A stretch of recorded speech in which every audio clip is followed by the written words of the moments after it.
الحمد لله رب العالمين،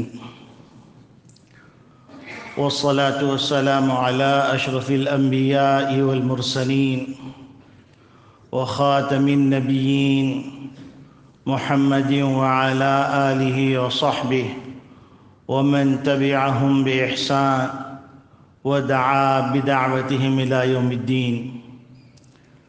أما بعد، فأعوذ بالله من الشيطان الرجيم. بسم الله الرحمن الرحيم. قال الله تبارك وتعالى: وما آتاكم الرسول فخذوه وما نهاكم عنه فانتهوا. وقال النبي صلى الله عليه وسلم: اللهم بارك لنا في رجب وشعبان وبلغنا رمضان، أو كما قال عليه الصلاة والسلام. میرے محترم بزرگوں، عزیز دوستو، دینی اسلامی بھائیوں، اللہ رب العالمین نے اپنے فضل، اپنے کرم سے ہم سب کو رمضان مبارک کے قریب کر دیا. یہ وہ مبارک مہینہ ہے جس مہینے کے استقبال کے لیے، جس مہینے کے اشتیاق کے اندر نبی کریم صلی اللہ علیہ وسلم جب رجب کا چاند دیکھتے تو یہ دعا فرماتے کہ اللہم بارک لنا فی رجب و شعبان، کہ اے اللہ ہمارے لیے رجب اور شعبان میں برکت عطا فرما دیجئے، یعنی ہم کو اتنی عمر عطا فرما دیجئے کہ ہم رجب کے مہینے اور شعبان کے مہینے میں بھی زندہ رہیں. وبلغنا رمضان، اور رمضان مبارک تک ہم کو پہنچا دیجیے. تو چونکہ حضور اکرم صلی اللہ علیہ وسلم یہ دعا منقول ہے، تو ایک دفعہ میرے ساتھ آپ لوگ دہرا لیجئے، تاکہ ایک تو یہ کہ اللہ کے سامنے ہماری احتیاج اور ہماری درخواست بھی پہنچ جائے گی، اور دوسرا یہ کہ سنت پر بھی عمل ہو جائے گا. اللہم بارک لنا فی رجب و شعبان وبلغنا رمضان. اب یہ اللہ رب العالمین کے دربار میں ہماری درخواست چلی گئی. پھر اس مہینے کے حوالے سے کچھ باتیں معروف ہیں. ان باتوں کی حقیقت کیا ہے، وہ باتیں جو اختیار کرتا ہے کیا وہ اس مہینے کا حق ادا کرتا ہے، یا وہ شخص جو ان باتوں سے اجتناب کرتا ہے وہ نبی کریم صلی اللہ علیہ وسلم کے زیادہ قریب ہے. ان باتوں میں ایک بات یہ مشہور ہے کہ 27 رجب کو شب معراج کا واقعہ ہوا ہے، تو لہٰذا شب معراج کے استقبال کے لیے چراغاں کیا جاتا ہے، اور مختلف قسم کی نفلوں کی ترکیب بتائی جاتی ہے. رت جگہ کرنے کے فضائل بیان کیے جاتے ہیں، اور ترغیب دی جاتی ہے کہ 27 رجب کو خوب اہتمام کیا جائے. حتیٰ کہ ان اہتمام میں سے ایک اہتمام کنڈے کا کیا جاتا ہے، اور اس کو بہت ہی باعث برکت اور باعث اجر کھانا سمجھا جاتا ہے، اور اس کھانے کو بڑے اہتمام سے بنایا جاتا ہے. اس کے لیے کافی دن کی منصوبہ بندی ہوتی ہے، اور پھر کافی دن اس کی تیاری کے لیے چیزیں جمع کی جاتی ہیں، مختلف لوگوں کو دعوت دی جاتی ہے. آنے والا بھی احسان مند ہوتا ہے، کھلانے والا بھی احسان مند ہوتا ہے، اور سمجھتا ہے کہ اس نے بہت عظیم الشان کام کر دیا. تو اس حوالے سے ایک بنیادی بات تو یہ سمجھ لینی چاہیے کہ شب معراج کی تاریخ متعین نہیں ہے، مہینہ متعین نہیں ہے، اس میں اختلاف ہے. کچھ روایات سے معلوم ہوتا ہے کہ یہ رجب کے مہینے میں ہوا ہے واقعہ، کچھ روایات سے معلوم ہوتا ہے کہ یہ ربیع الاول کے مہینے میں ہوا ہے واقعہ، کچھ روایات سے کسی اور مہینے کا تذکرہ آتا ہے۔ تو روایات کا محفوظ نہ رہنا یہ اس بات کی دلیل ہے کہ اس کے اندر کوئی خاص عبادت، کوئی خاص احکامات بیان نہیں کیے گئے۔ دوسری بات یہ کہ یہ واقعہ 5 نبوی کو ہوا ہے۔ 5 نبوی کو ہونے کا مطلب یہ ہے کہ نبی کریم صلی اللہ علیہ وسلم شب معراج کے بعد 18 سال دنیا میں تشریف فرما رہے۔ ان 18 سال کے دوران کتب احادیث کے ذخیرے میں کسی قسم کا کوئی اہتمام، کسی قسم کا کوئی عمل منقول نہیں، موجود نہیں۔ پھر نبی کریم صلی اللہ علیہ وسلم کے دنیا کے تشریف لے جانے کے بعد کم و بیش 1,24,000 صحابہ اکرام رضوان اللہ اجمعین دنیا میں تشریف فرما رہے، ان میں سے کسی نے اس کا اہتمام نہیں کیا۔ تو یہ خود اس بات کی دلیل ہے کہ آپ صلی اللہ علیہ وسلم نے شب معراج کے حوالے سے کوئی خاص عبادت، کوئی خاص حکم نہیں فرمایا۔ یہ ایک حقیقت ہے کہ شب معراج ایک عظیم الشان رات تھے۔ یہ واقعہ انسانی تاریخ کا عظیم الشان واقعہ ہے۔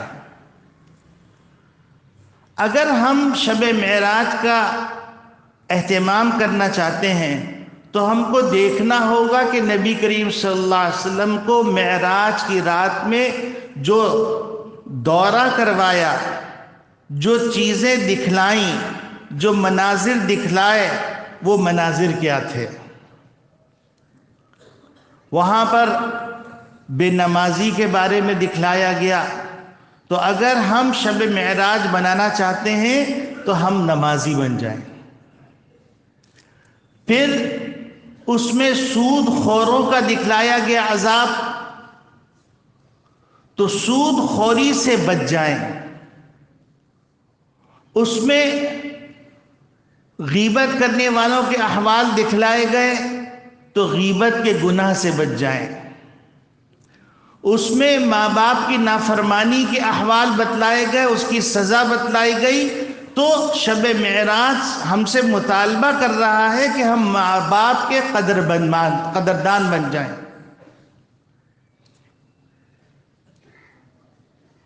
اور اللہ رب العالمین نے ہر حکم کے لیے جبریل امین کو دنیا میں بھیجا ہے نبی کریم صلی اللہ علیہ وسلم کے پاس، اور نماز کو دینے کے لیے اللہ رب العالمین نے نبی کریم صلی اللہ علیہ وسلم کو معراج عطا فرمائی۔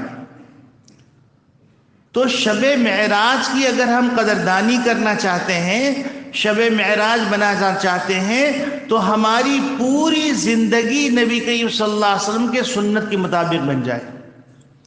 آپ صلی اللہ علیہ وسلم نے جو مناظر دیکھے اور جن مناظر کو دیکھ کر آپ صلی اللہ علیہ وسلم نے پناہ مانگی، ہم ان بدعمالیوں سے بچیں جن بدعمالیوں کی وجہ سے یہ ہولناک عذاب کا سامنا کرنا پڑ رہا تھا۔ ایک بات تو شب معراج کے حوالے سے یہ ذہن نشین ہونی چاہیے۔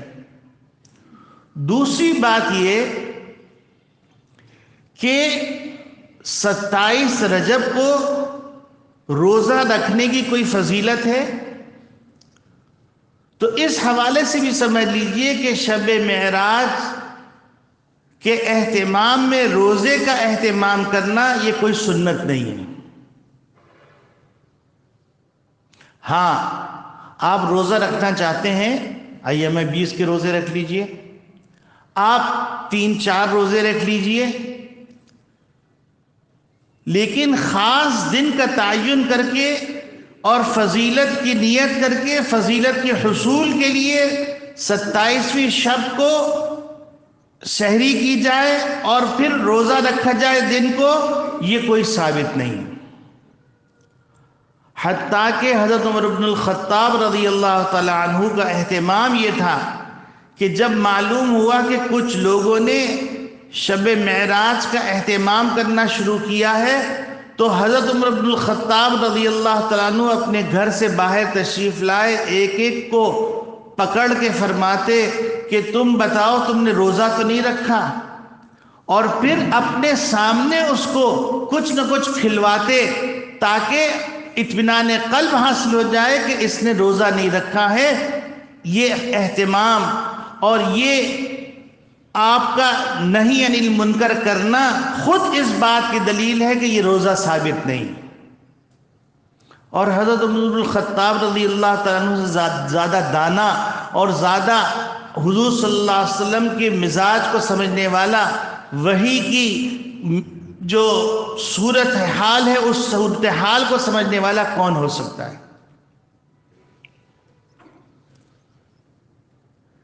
ایک بات لوگ یہ کہتے ہیں کہ بھائی ہم تو اس میں نماز ہی پڑھ رہے ہیں، آپ نماز سے روک رہے ہیں، ہم اس میں قرآن کی تلاوت ہی کر رہے ہیں، آپ ہم کو قرآن کی تلاوت سے روک رہے ہیں، ہم اس میں لوگوں کو کھانا کھلا رہے ہیں تو آپ ہم کو کھانا کھلانے سے روک رہے ہیں۔ تو میرے عزیزو، آپ ضرور کھائیے اور خوب کھائیے، ضرور کھلائیے خوب کھلائیے، لیکن کسی چیز کو دین قرار دے کر اور سنت قرار دے کر نبی کریم صلی اللہ علیہ وسلم کی طرف اس عمل کی نسبت کر کے یہ خرافات نہ کیجیے۔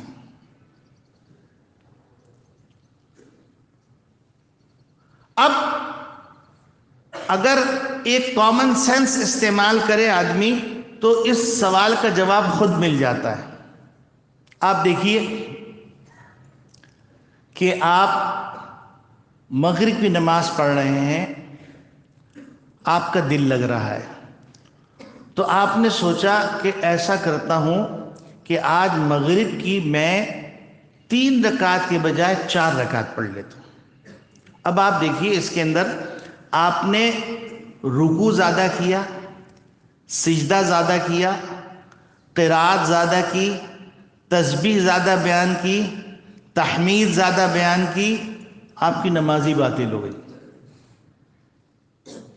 اور اگر آپ نے دانستہ طور پہ کیا ہے تو تجدید ایمان کی ضرورت پیش آ جائے گی۔ اب کوئی کہے کہ میاں اس میں زیادہ ہی اعمال کیے ہیں، آپ یہ کیوں کہہ رہے ہیں؟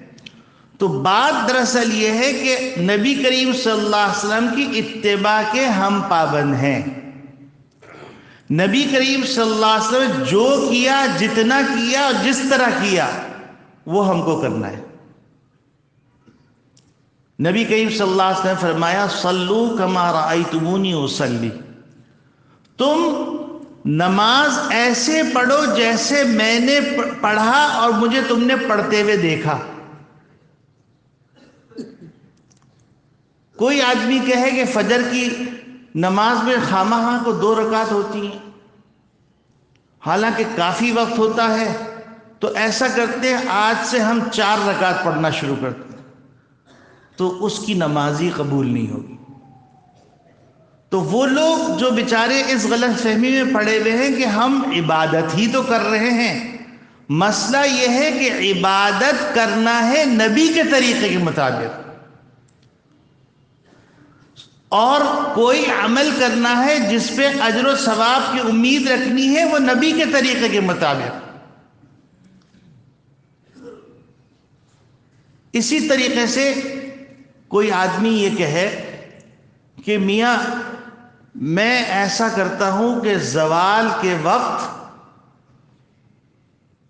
4 رکعتیں پڑھ لیتا ہوں۔ اب یہاں پر نہ نبی کا طریقہ ہے، نہ نبی نے نماز پڑھنے کا حکم فرمایا، بلکہ اس موقع پر نبی نے نماز پڑھنے سے منع فرمایا۔ اسی طریقے سے طلوع آفتاب کے وقت نماز پڑھنا. کوئی آدمی کہے میں نماز ہی تو پڑھ رہا ہوں بھائی، میں اس میں قرآن پڑھوں گا، اس میں تسبیح پڑھوں گا، میں اس میں اللہ کا ذکر کروں گا، میں رکوع کروں گا، سجدہ کروں گا، کہا جائے گا یہ تمہارے منہ پہ مار دی جائے گی اور ایمان بھی خطرے میں چلا جائے گا. یہ اعمال، یہ باتیں ہم کو بتلا رہی ہیں کہ کوئی عبادت بھی کرنی ہے تو نبی کے طریقے کے مطابق کرنی. اسی طریقے سے حج کی پوری عبادت لے لیجئے. بیت اللہ الحرام میں ایک نماز کا ثواب 1,00,000 نمازوں کے برابر. منا کا وقت آیا، ایام حج آئے تو حکم دیا گیا کہ جاؤ منا، جاؤ میدان کے اندر جاؤ، اور وہاں پر کرنا کیا ہے؟ 5 نمازیں پڑھنی. کوئی آدمی کہے چلو یار 5 نمازیں پڑھنی ہے، مینا کے میدان کے اندر چٹیل میدان میں نمازیں پڑھنے کے بجائے ہم ایسا کرتے ہیں 5 نمازیں بیت اللہ میں جا کے پڑھ لیتے ہیں. ایسے آدمی کو گستاخ کہا جائے گا، ایسے آدمی کو بے ادب کہا جائے گا، ایسے آدمی کو بدعتی کہا جائے گا، ایسے آدمی کو نافرمان کہا جائے گا. پھر یہاں پر بس نہیں ہوا، بلکہ کہا جاؤ آگے جاؤ، عرفات چلے جاؤ. اب عرفات کے اندر پہاڑ ہیں، عرفات میں جا کر فجر سے لے کے ظہر تک کوئی عبادت نہیں ہے، آرام کرو. پھر زوال کے بعد مستحب یہ ہے کہ غسل کرو، غسل کر کے قبلہ رو ہو کے کھڑے ہو جاؤ، جس کو وقوف عرفہ کہا جاتا ہے، اور تم اللہ کی عبادت، ذکر و اذکار، دعا، تسبیح کرو. حتیٰ کہ ایک آدمی سنت کے مطابق یہ عمل کرتا ہے اور اس عمل کے بعد وہ 100 دفعہ سورہ فاتحہ پڑھتا ہے، 100 دفعہ درود شریف پڑھتا ہے، 100 دفعہ تلبیہ پڑھتا ہے، 100 دفعہ چوتھا کلمہ پڑھتا ہے. بہقی کی روایت ہے کہ اگر ایسا شخص سارے عرفات والوں کی تک اشارہ کرے اور سفارش کرے کہ ان کی بخشش کر دی جائے، میں سب کی بخشش کر دوں. اب آپ اندازہ کیجئے کہ نبی کے طریقے کے اندر اتنا فائدہ ہے. پھر کہا گیا ابھی بھی بس نہیں ہے، جاؤ جا کے اب مزدلفہ چلے جاؤ، اور دیکھو مغرب کی نماز تمہیں غروب آفتاب کے وقت نہیں پڑھنی ہے. آج کے دن مغرب کے وقت شروع ہی اس وقت ہوگا جب تم مزدلفہ میں پہنچو گے، چاہے رات کے 3 بجے پہنچو. مغرب کی نماز، اب کوئی آدمی بھول بھجکڑ کہے ان الصلاۃ کانت علی المؤمنین کتابا موقوتا، قرآن میں تو آتا ہے کہ نماز کا وقت مقرر ہے، اور آپ کہہ رہے ہیں کہ مغرب کی نماز کا وقت ہو گیا، لیکن عرفات میں مغرب نہیں پڑھنی ہے، مزدلفہ میں پڑھنی ہے، چاہے رات کے 3 بجے پہنچو، اس کے بعد عشاء پڑھنی. اب کیا کرنا ہے؟ کنکریاں جمع کرنی. اگر کوئی آدمی یہ کہے کہ یہ تو بچوں کا انداز ہے، عجیب غریب انداز ہے، کنکریاں جمع کر رہے ہیں بیٹھ کے.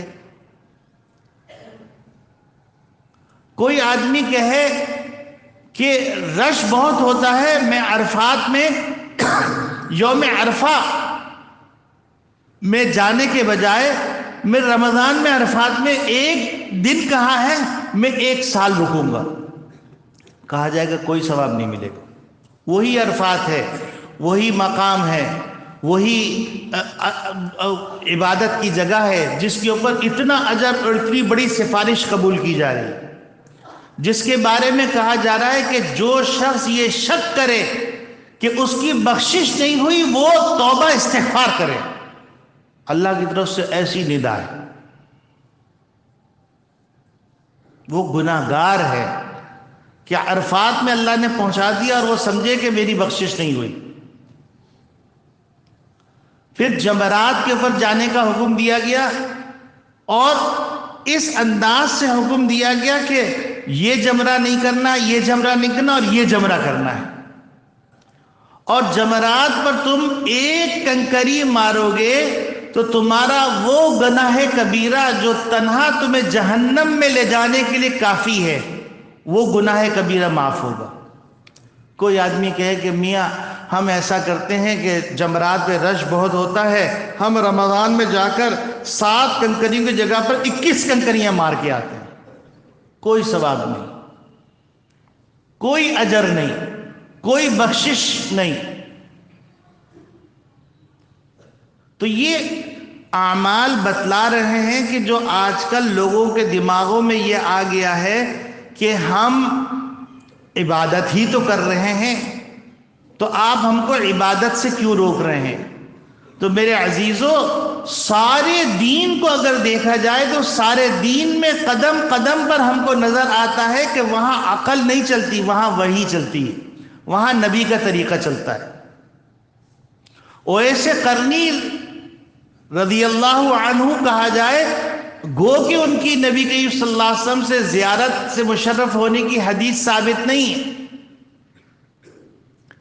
آپ صلی اللہ علیہ وسلم سے ملاقات کا اشتیاق ہے، خط لکھ رہے ہیں، پیغام بھیج رہے ہیں کہ اللہ کے رسول میں آپ سے ملنے آنا چاہتا ہوں، لیکن میری ضعیف ماں موجود ہے، میں ان کی خدمت کرتا ہوں، میرے پیچھے ان کی خدمت کرنے والا کوئی نہیں۔